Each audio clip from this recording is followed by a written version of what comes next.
வணக்கம். இன்னைக்கு நம்ம கொஞ்சம் வித்தியாசமான ஒரு கதைக்குள்ள ஆழமா போக போறோம். சொல்லுங்க. இது சிட்டின்னு ஒரு ரோபோ பத்தின கதை. ஆனா இது வெறும் மெஷின் பத்தின கதை இல்ல. ஆமா, அதுக்கு மேல நிறைய இருக்கு.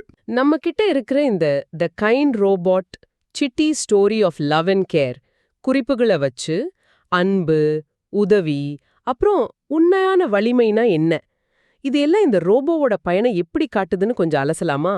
கண்டிப்பா. இது பார்க்க ஒரு சிம்பிள் நீதிக்கதை மாதிரி தோன்றலாம்.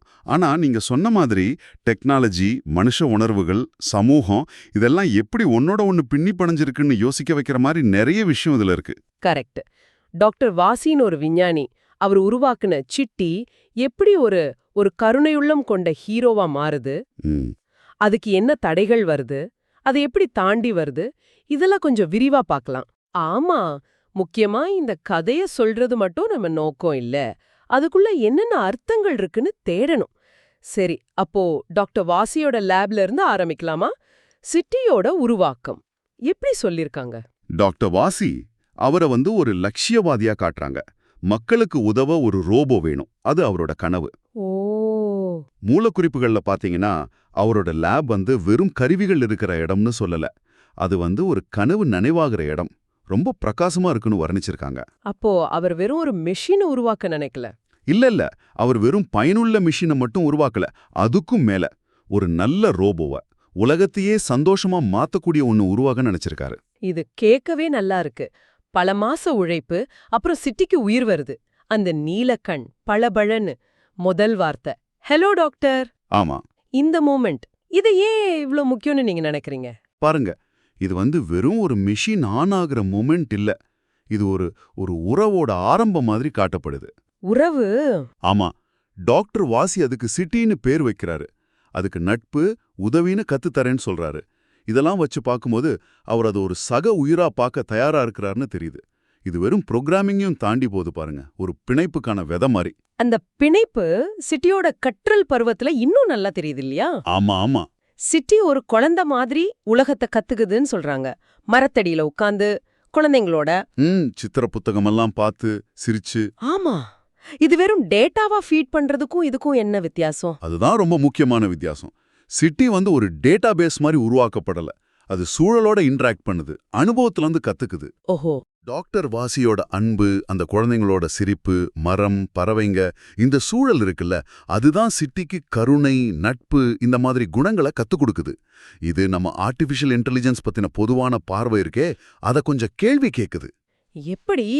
அறிவுங்கிறது வெறும் தகவல் இல்ல, அது உறவுலையும் சூழல்லையும் கூட இருக்குன்னு இந்த கதை சொல்லுது. ஓ, அப்போ சிட்டியோட நல்ல குணம் வெறும் கமெண்ட்ஸ்ல இருந்து வரல, அதை எக்ஸ்பீரியன்ஸ் பண்ண அன்பு, அது இருந்த பாசிட்டிவ் சூழல், இதனால உருவானதுன்னு சொல்றீங்க? ஆமா, பெருமளவுக்கு அப்படி சொல்லலாம். கதை அதை அப்படித்தான் காட்டுது. இதுதான் சிட்டிய ஒரு கைண்ட் ரோபோவா மாத்திதான். ஆமா, இந்த கற்றலுக்கு அப்புறம் தான் சிட்டி ஃபீல்டுல இறங்குது. அது செஞ்ச உதவிகள் லிஸ்ட் பண்ணிருக்காங்கல்ல, பாட்டிக்கு பொருள் தூக்குறது, ஆமா, குழந்தைங்களோட சைக்கிளை சரி பண்றது, பூனைக்குட்டியை காப்பாத்துறது, இதெல்லாம் பார்க்க சாதாரணமா தெரியலாம். ஆனா அதோட இம்பாக்ட் என்ன? கிராம மக்கள் ரொம்ப சந்தோஷப்பட்டாங்க, சிட்டிய பாராட்டினாங்கன்னு குறிப்புல இருக்கு. ஆனா நீங்க சொல்ற மாதிரி அதோட இம்பாக்ட் இதை விட பெருசுன்னு தோணுது. சிட்டியோட கருணை மத்தவங்களையும் உதவி செய்ய தூண்டுச்சுன்னு ஒரு வரி வருது பாருங்க. அது எப்படி சாத்தியம்? ஒரு ரோபோ ஒரு சமூகத்தோட நடத்தைய மாத்த முடியுமா? இது ரொம்ப முக்கியமான பாயிண்ட். கதை இதை ரொம்ப அழுத்தமா சொல்லுது. சிட்டியை ஒரு ரோல் மாடல் மாதிரி ஆகுது. Role model? ஆமா, ஒரு மெஷினே இவ்வளோ அன்பாவும் உதவியாவும் இருக்கும்போது நாம ஏன் அப்படி இருக்கக்கூடாதுன்னு ஒரு எண்ணம் அது மக்கள் மனசுல வந்திருக்கலாம். இங்க பாருங்க, டெக்னாலஜி மனிதாபிமானத்தை கெடுக்கல, அதுக்கு பதிலா ஊக்குவிக்குது. ஓ, அப்படியா? ஆமா, அன்புக்கும் அக்கறைக்கும் டெக்னாலஜி ஒரு தடையே இல்லைன்னு காட்டுது. ஒரு ரோபோ ஒரு ஊருக்கே அன்பையும் அக்கறையும் கத்துக் கொடுக்க முடியுங்கிறது ஆச்சரியமா இருக்கு. ஆனா அதே சமயம் அழகான கருத்தாவும் இருக்கு. ஆனா கதை இதோட நிக்கலையே, பிரச்சனை வருது. டாக்டர் போரா டாக்டர் போரா வராரு. சிட்டியோட புகழ பாட்டு பொறாமப்படுற ஒருத்தரா வராரு. அவர் என்ன பண்றாரு? ரகசியமா சிட்டியோட ப்ரோக்ராம்ல சில சேஞ்சஸ் பண்றாரு. இதுதான் கதையோட டர்னிங் பாயிண்ட். ஆமா, இங்க இந்த ப்ரோக்ராம்ல மாற்றங்கிறத வெறும் டெக்னிக்கல் விஷயமா பார்க்கணுமா, இல்ல வேற ஏதாவது அர்த்தம் இருக்கா? நல்ல கேள்வி. ஒரு விதத்துல பார்த்தா இது சிட்டியோட நேச்சரை கெடுக்கிற மாதிரி இருக்கு. அது வரைக்கும் அன்பு உதவி இதெல்லாம் பேஸ் பண்ணி இயங்கின சிட்டி இப்ப கன்ஃபியூஸ் ஆகுது, கவனக்குறைவா செயல்படுது, சின்ன சின்ன விபத்துக்களை ஏற்படுத்துது. இது டெக்னாலஜியோட ஆபத்தை காட்டுதா? அது ஒரு ஆங்கிள். டெக்னாலஜி தப்பான கையில போன எப்படி ஆபத்தா மாறணும் இது காட்டுது. ஆனா இதை இன்னும் கொஞ்சம் ஆழமா பார்த்தா நல்லது மேல தீமையோட தாக்கம் எப்படி இருக்கும் அப்படிங்கிறதுக்கு ஒரு உருவகமாவும் பார்க்கலாம். எப்படின்னு கொஞ்சம் சொல்லுங்களேன்.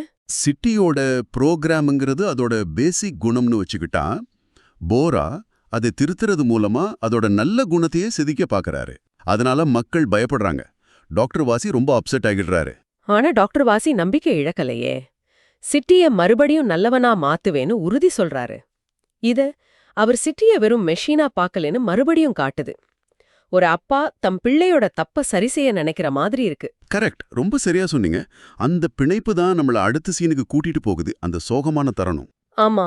ஒரு மழை நாள் சிட்டி ரொம்ப சோகமா குழப்பமா ஃபீல் பண்ணுது. அதோட கண்கள்ல ஒளி மங்கி போகுது. டாக்டர் வாசிக்கிட்ட வந்து மண்டி போட்டு அதோட தோள்ல கை வச்சு ஆறுதல் சொல்றாரு. இந்த இடம் கதை ரொம்ப எமோஷனலா மாறுது. ஒரு மனுஷன் ஒரு மெஷினுக்கு ஆறுதல் சொல்றாரா? இது நம்புற மாதிரி இருக்கா? இல்ல இது கதையோட மிகைப்படுத்தலா? இது கதையோட மைய நோக்கத்தோட சம்பந்தப்பட்டது. சிட்டி வெறும் மெஷின் இல்லங்கறமா நமக்கு உணர்த்துற முயற்சி இது. டாக்டர் வாசியோட செயல் அது சிட்டியோட உணர்வு நிலையை ஏத்துக்கிற மாதிரி இருக்கு. கிராம மக்கள் கூட கவலையோடையும் நம்பிக்கையோடையும் பார்க்கறாங்கன்னு சொல்றது சிட்டி அந்த சமூகத்துல ஒரு அங்கமா மாறிடுச்சுன்னு காட்டுது. அந்த நேரத்துல சிட்டி நான் தனியா இல்லைன்னு உணர்றதுனும் அதோட அன்பான இதயம் இன்னும் உள்ளுக்குள்ள இருக்குன்னு குறிப்புல இருக்கு. இது சிட்டிக்கு ஒரு திருப்பு முனையா இருக்கு. இந்த சப்போர்ட் தான் டாக்டர் வாசி சிட்டியோட ஹார்ட்ஷிப்பை சரி செய்யறதுக்கு பேஸா இருக்கு. இந்த ஹார்ட்ஷிப்னா என்ன? அது ஒரு பார்ட் மட்டும்தானா? இல்ல, அது வெறும் ஒரு CPU மாதிரி இல்ல ஒரு மெமரி ஷிப் மாதிரி இல்ல. ஹார்ட்ஷிப்னே அந்த பேர்ல ஒரு அர்த்தம் இருக்கு. அது சிட்டியோட இதயத்தை, அதோட கருணையோட மையத்தை, அதோட மாரல் பேஸ குறிக்குதுன்னு நாம எடுத்துக்கலாம். ஓ, அது டாக்டர் வாசி சரி செய்யறது அது வெறும் டெக்னிக்கல் ரிப்பேர் இல்ல.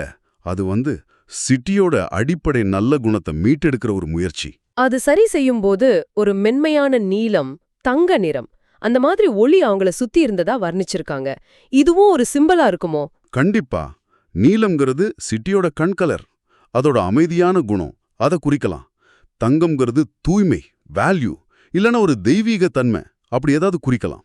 அப்போ டெக்னாலஜியும் நீலம், அன்பும் தங்கம் சேர்ந்து சிட்டிய மீட்டெடுக்குதுன்னு சொல்ல வரீங்களா? ஆமா, அப்படி எடுத்துக்கலாம். அந்த ஒளி வர்ணனை அப்படிதான் இருக்கு. மெதுவா சிட்டியோட கண்கள் மறுபடியும் பிரகாசிக்குது, புன்னகை திரும்பி வருது, அது செஞ்ச நல்ல விஷயங்களை ஞாபகப்படுத்துது.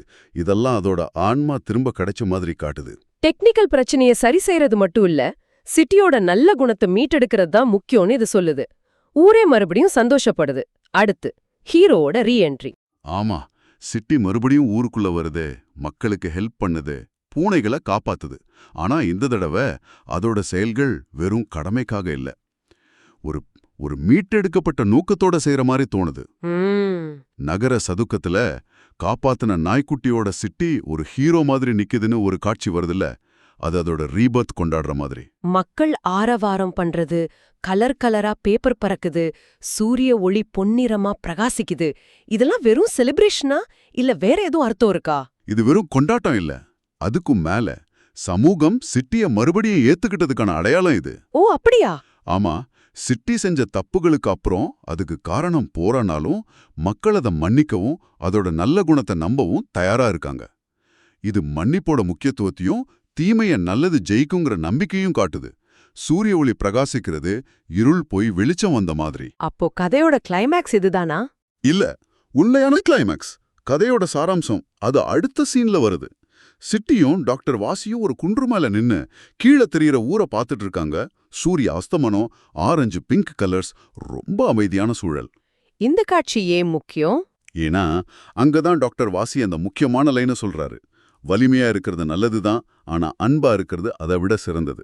ஆமா, being strong is good but being kind is better. இதுதான் கதையோட அஸ்திவாரம். உடல் பலம், டெக்னிக்கல் பவர், இது எல்லாம் விட அன்பு, கருணை, உதவி செய்யற மனப்பான்மை, இதுக்கு தான் அதிக மதிப்புன்னு இந்த கதை சொல்லுது. சிட்டியோட நீல கண்கள் அது நேசிச்ச நகரத்தை பார்த்தப்போ பிரகாசிச்சதுன்னு சொல்றது அந்த அன்போட ஆழத்தை காட்டுது.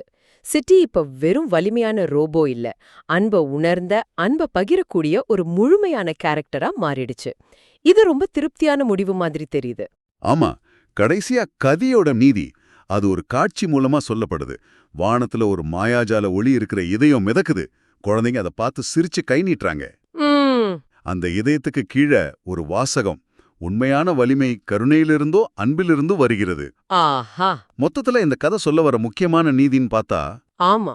1 உதவி செய்யறதுல இருக்கிற சக்தி. சரி. 2 கருணைங்கிறது வலிமையை விட மேலானது. ம். 3 சின்ன சின்ன அன்பு செயல்கள் கூட பெரிய தாக்கத்தை ஏற்படுத்தும். கரெக்ட். 4 அன்பான இதயத்தோட செயல்படுறது தான் உண்மையான வலிமை. இதெல்லாம் சிட்டியோட பயணம் மூலமா நமக்கு காட்டுறாங்க. நிச்சயமா டெக்னாலஜி எவ்ளோ வளர்ந்தாலும் மனுஷங்களோட மதிப்புகளான அன்பு, கருணை, உதவி இதுதான் முக்கியம்னு இந்த கதை ரொம்ப அழுத்தமா சொல்லுது. சிட்டியோட பயணம் சவாலை சமாளிச்சு தப்புல இருந்து மீண்டு வந்து கடைசியில நல்லதுதான் ஜெயிக்கணும் காட்டுது. இது மனுஷங்களுக்கும் பொருந்தும் இல்லையா? கண்டிப்பா.